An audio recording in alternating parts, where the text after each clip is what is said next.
3 నెలల్లో పిల్లలు పుట్టారంటున్న ముఖ్యమంత్రి గారు 30 నెలలు అవుతుంది.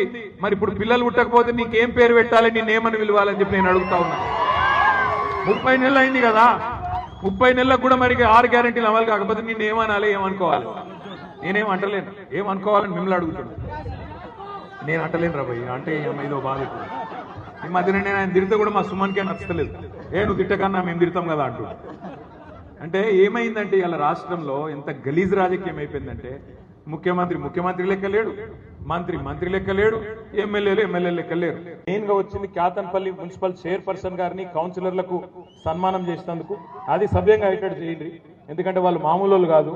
కోట్ల ప్రలోభాలు పెడితే కూడా లొంగలేదు, కోట్ల రూపాయలు ఇస్తామంటే లొంగలేదు.